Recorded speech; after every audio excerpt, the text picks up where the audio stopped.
실문 그리고 하늘에 이르는 계단 파트 2. 대홍수 이전의 날들. 아담과 하와는 에덴 동산에서 추방되었다. 하와는 임신하여 가인과 아벨을 낳았다. 구약에서는 대홍수 이전의 문명이 두 갈래로 진행된다. 먼저 가인으로부터 출발하는 계보가 있는데 이는 아벨을 살해한 후 에덴 동쪽의 먼 곳, 즉 떠돌아다니는 땅으로 추방되었다. 거기서 가인의 아내는 기초라는 뜻을 가진 에녹을 낳았다. 이후 가인의 계보는 이락과 무후야엘 무드사엘 그리고 라멕으로 이어졌다. 두 번째 계보는 창세기 5장의 아담의 셋째 아들 셋으로부터 시작된다. 셋은 105살에 에노스를 낳았고 912살 때까지 살았다.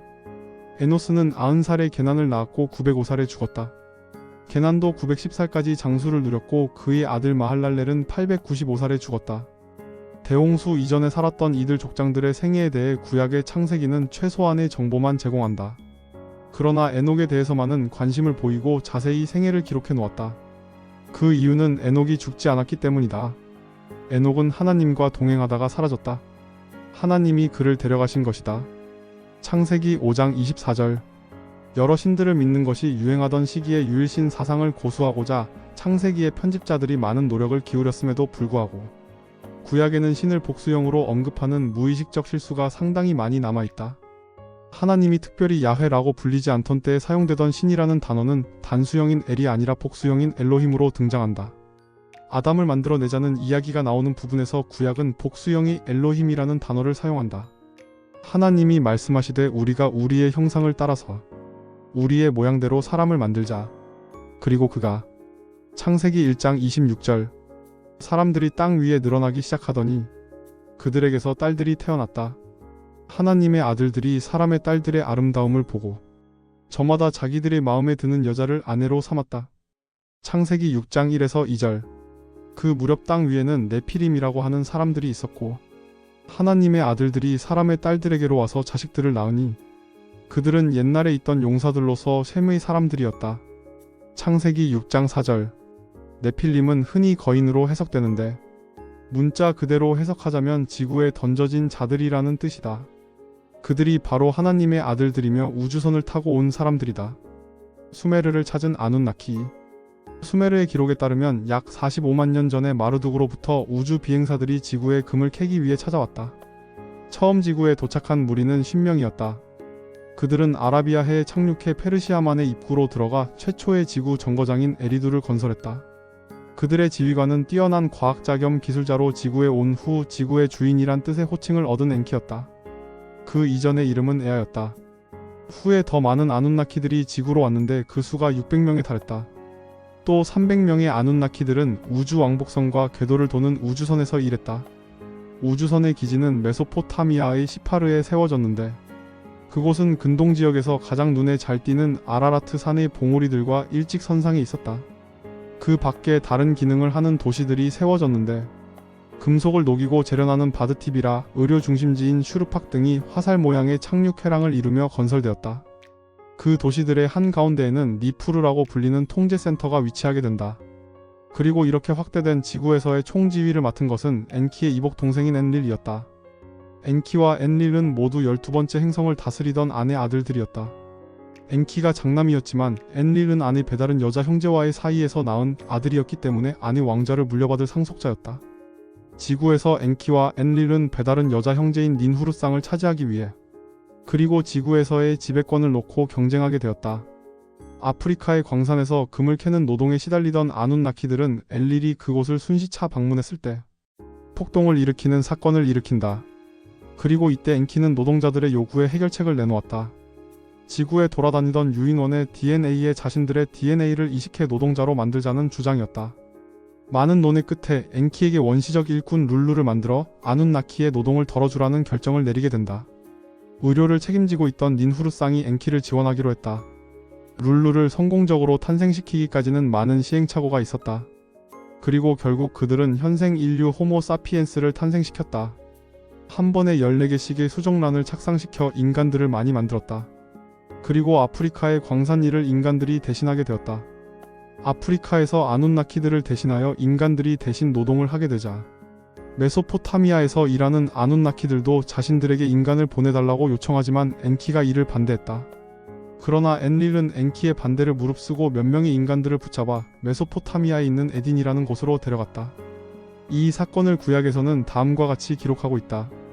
주 하나님이 사람을 데려다가 에덴 동산에 두시고 그곳을 맡아서 돌보게 하셨다. 창세기 2장 15절. 한편 인간에게 유전자 조작 실험을 계속한 끝에 엔키는 생식이 가능한 완벽한 인간을 만들어냈다. 엔키는 그 지구인을 아다파라고 불렀는데 아다파는 뛰어난 지능과 생식 능력을 갖추고 있었다. 그러나 여전히 긴 수명을 가지지는 못했다.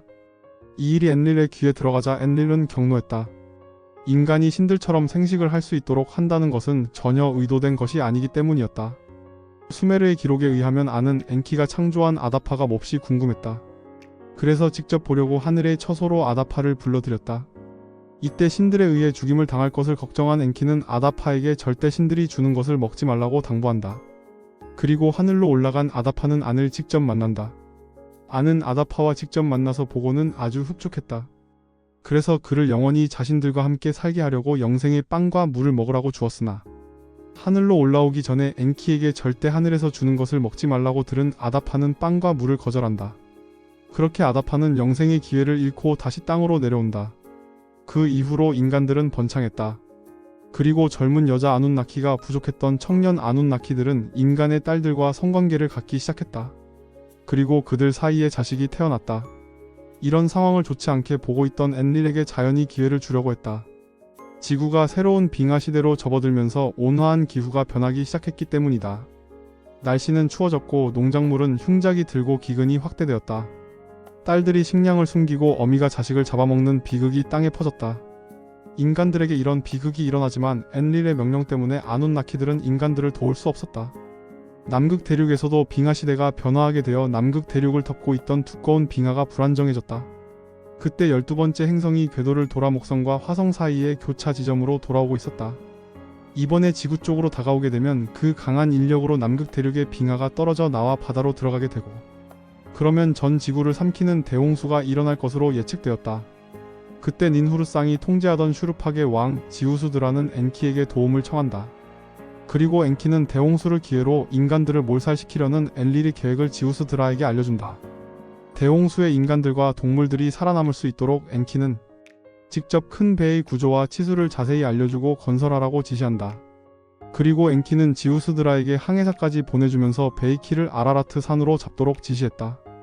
그렇게 알려준 대로 지우스드라는 배를 만들고 동물들을 한 쌍씩 배에 태워 홍수를 무사히 살아남을 수 있게 되었다. 구약 성서에 등장하는 대홍수 시대의 영웅 노아는 수메르인 지우스드라에 해당하는 인물이다. 그는 아카드어로 우트나피시팀으로 불렸다. 대홍수 이후의 도시들. 대홍수가 지나간 후에 신들의 결정은 에타나의 서사시라 불리는 기록에서 전한다. 아눈나키 참모들이 모여 지구에 대한 의견을 나누었다. 그들은 4개의 지역을 만들고 신과 인간의 매개자, 즉 성직자 겸 왕을 세우기로 했으며 아시아와 유럽은 엔릴과 그의 후손들이, 아프리카는 엔키와 그의 후손들이 지배하게 했다. 메소포타미아의 산악지대는 엔릴의 아들 니누르타에게 할당되었다. 티그리스강과 유프라테스강 사이의 평원은 엔릴의 아들 난나르에게 주어졌다. 엔릴의 막내 아들 이시쿠르에게는 서북쪽의 땅과 소아시아와 지중해의 섬들이 주어졌다. 엔키의 아들 네르갈은 아프리카의 남쪽을, 엔키의 아들 기빌은 아프리카의 광산들을, 그리고 엔키의 셋째 아들 마르둑은 기원전 2000년경에는 지구 전체의 지배권을 강탈했다. 그리고 이름이 라인 엔키의 다른 아들이 아프리카의 나일강 유역을 맡았다. 지구의 세 번째 지역인 인도 대륙에서는 수메르 문명보다 약 1000년 뒤에 인더스 유역 문명이라 불리는 거대한 문명이 일어났다. 아눈나키들은 지구의 네 번째 지역을 우주선 기지를 위해 남겨두었다.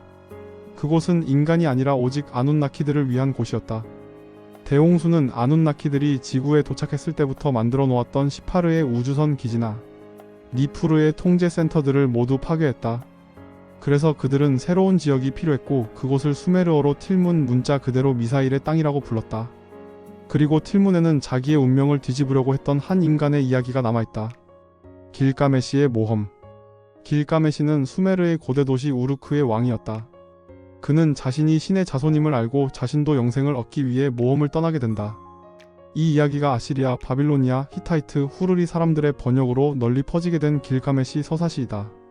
길가메시는 여신 닌순의 아들이었다. 그는 왕으로서 열심히 국가를 운영하다가 신과 인간의 역사에 대해 알게 되면서 불안해하게 되었다. 그는 엔키두라는 괴물 같은 친구를 만나게 되면서 그와 함께 신들의 처소에 가기로 한다. 친구 엔키두가 말한 신들의 처소는 삼목나무산에 있었다. 그러나 그곳은 후아와라고 하는 무시무시한 괴물이 지키고 있다고 했다. 하늘의 황소와 싸우고 친구 엔키두가 죽고 길가메시는 홀로 계속 길을 떠난다. 그리고 그는 대홍수에서 살아남은 우트나피시팀을 만나 대홍수 이야기를 듣게 되고 길가메시는 영생을 얻을 수 없다는 말을 듣게 된다. 대신 지우스드라는 그에게 생명을 끊임없이 연장해주는 식물에 대한 이야기를 전해주었다. 그의 이야기대로 생명을 연장하는 식물을 물속에서 찾은 길가메시는 그것을 들고 돌아오는 길에 그 식물의 향기를 맡고 나타난 뱀에게 식물을 빼앗기고 만다. 그렇게 인간 길가메시는 영생을 얻는 것에는 실패한다. 틀문은 어디에 있는가? 길가메시의 목적지는 틀문 즉 우주선이 세워진 땅이었다. 저자는 틀문의 땅이 시나이 반도라고 주장한다. 그럼 시나이 산은 정확히 어느 산을 말하는 것일까? 저자는 이 산을 찾기 위해 다양한 자료들을 파헤치고 분석한다. 그리고 그 산이 움슈마르 산이라고 확언한다. 기자의 대피라미드. 우리는 대개 피라미드가 파라오의 무덤이라고 알고 있다. 그러나 피라미드는 파라오들의 무덤이 아니라는 것을 저자는 다양한 피라미드들의 파라오들의 미라가 없다는 점을 들어 증명한다. 그는 기자의 피라미드 세계는 아라라트 산의 봉우리들을 초점으로 하고 예루살렘을 통제센터로 해서 시나이 반도에 있는 우주선 기지로 우주선을 안내하는 착륙 좌표의 한 축이라고 주장한다. 1882년 로버트 발라드는 기차를 타고 가면서 창을 통해 기자의 피라미드를 관찰했는데 계속해서 변화하는 피라미드들의 배열을 보고 자신의 위치와 방향을 파악할 수 있다는 것을 깨달았다고 말했다. 그는 기자의 피라미드들이 피타고라스의 직각 삼각형의 정리에 의해 경사면 길이의 비율이 3대 4대 5로 되어 있다는 것도 밝혀냈다. 피라미드의 연구자들은 기자의 피라미드가 만들어내는 그림자들이 거대한 해식의 역할을 할 수 있으며 그림자의 방향과 길이를 통해 계절과 시간을 알 수 있다는 사실도 밝혀냈다. 그리고 피라미드의 온도가 항상 일정하게 유지되는 여러 방들이 필요했던 이유는 착륙과 통신을 위한 장비들을 보관하기 위한 장소였기 때문이라고 주장한다. 아눈나키들이 처음 지구에 착륙하여 메소포타미아의 우주선 기지와 기타 시설들을 세울 때 통제센터는 교차 지점인 니푸르에 있었다. 수메르 기록에 의하면 그곳에는 인공적으로 쌓아 올린 높은 토대가 있었고 하늘에 닿을 정도로 높이 서 있는 기둥이 있었다. 그 기둥은 엘릴이 하늘을 향해 명령을 말하는 도구였다. 엘릴의 그 높은 집 안에는 신비스럽게 감추어진 방인 디르가가 있었다. 엔릴과 그의 부하들은 디르가의 행성들의 궤도와 우주선의 비행에 관한 정보가 담긴 운명의 서판을 보관하고 있었다. 대홍수 이전에 니푸르가 하던 통제센터의 기능을 할 시나이 반도의 새 지역은 바로 예루살렘이었다. 아브라함이 예루살렘의 성문에 도착했을 때 그곳은 이미 하늘과 땅의 정의로운 자이며 최고의 신인 엘을 숭배하는 도시로 자리 잡힌 곳이었다. 솔로몬 왕이 하나님의 계획에 따라 모리아 산에 첫 번째 성전을 지었고 성전의 지성소는 신성한 바위 위에 세워졌으며 그 안에 있던 금박을 입힌 가장 성스러운 방은 날개 달린 2명의 거대한 게루빔들이 차지하고 있었다. 게루빔들 사이에는 이스라엘 민족이 광야를 헤맬 때 하나님이 그 안에서 모세에게 말을 했던 언약의 궤가 놓여 있었다. 외부로부터 완전히 차단됐던 그 황금 지성소를 구약은 디비르라고 부르고 있는데 문자 그대로 해석하면 확성기라는 뜻이다. 통제센터의 역할을 하기 위해 예루살렘은 니푸르가 그랬던 것처럼 착륙회장을 둘로 나누는 중앙 비행로 위에 위치해야 했다. 예루살렘은 아라라트 산을 초점으로 해서 기자의 피라미드들과 움슈마르 산으로 연결되던 화살 모양의 착륙회랑을 반으로 가르는 중앙선상에 위치하고 있다. 북위 30도 선상의 도시들. 수메르의 기록들에는 대홍수 이후에 하늘에서 지구로 왕권이 내려왔을 때 그것은 에리두에 있었다고 말하고 있다. 에리두는 페르시아만의 늪지대를 피해 북위 30도에 가장 가까운 곳이다. 헬리오폴리스도 나일강 삼각주를 피해 북위 30도에 가장 가까운 곳에 위치하고 있다. 세 번째 지역인 인도의 하라파도 북위 30도 선상에 자리 잡았다. 기원전 약 600년경에 페르시아의 왕들이 성스러운 도시를 건설했다. 그리스인들은 그 도시를 페르시아인들의 도시라는 의미로 페르세폴리스라고 불렀다. 그리고 그것도 북위 30도 선상에 있다. 또한 스핑크스의 시선도 정확히 동쪽을 향해 북위 30도 선상을 바라보고 있다. 그리고 우주선 기지는 예루살렘을 지나는 중앙 비행로와 북위 30도 선이 교차하는 곳이라고 시치는 주장한다.